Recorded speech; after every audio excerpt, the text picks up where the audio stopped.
Paul Grant Robertson. Thank you very much, Mr Chair. It's a pleasure to take my first call in this debate on Part 1. And to me, Mr Chair, what we're looking at here, particularly in terms of the clauses around the blood alcohol limit, it's a triangle here of intuition, evidence and polling. Now, on the first, we know that the Minister and the Chair had the right intuition. He said it. He said that it was, quote, just ridiculous after he drank 3/4 of a bottle of wine and was surprised to find that he could legally still get behind the wheel. So the Minister's first intuition was right. He's very worried, though, and we know this from other issues, he's very worried about the optics of a situation.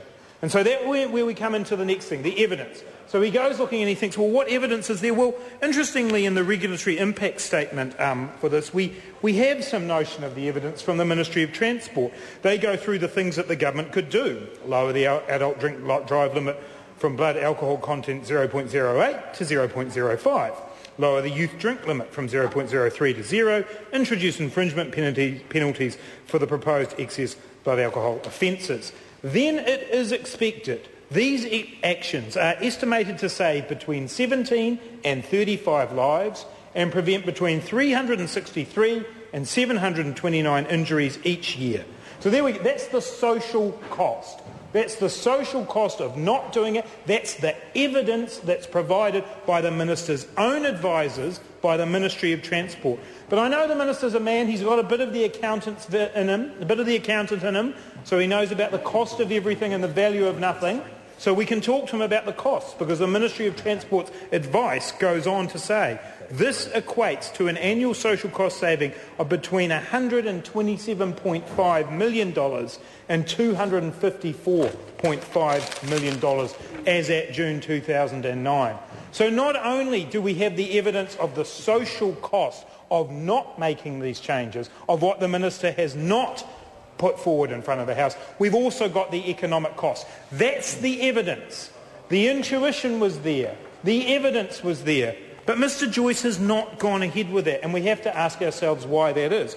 Well, perhaps we can tell from a recent newspaper story around what the Prime Minister was worried about, and whether the Prime Minister was concerned about whether one glass of wine could put a person over the limit.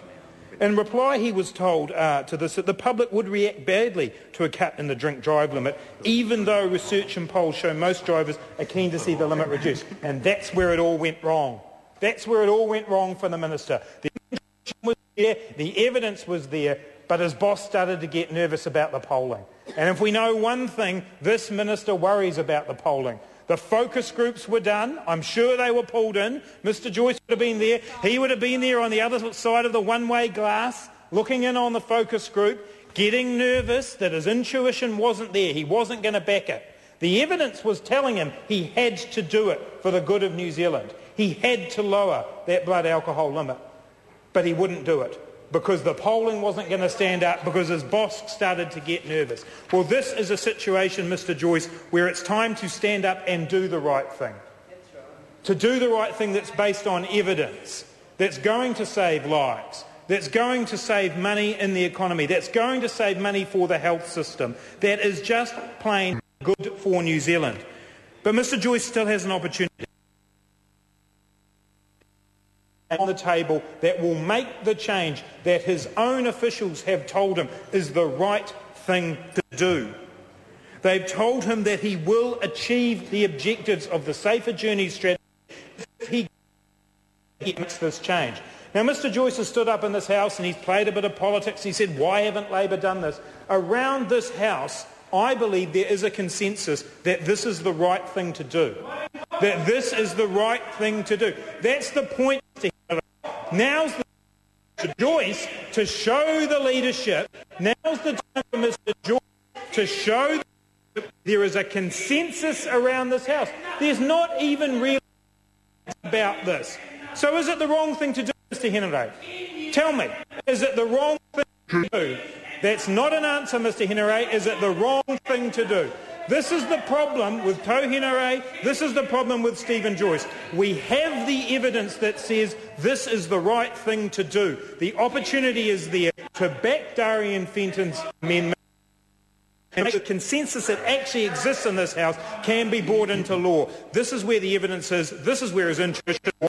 He should go ahead with it. Simon Bridges.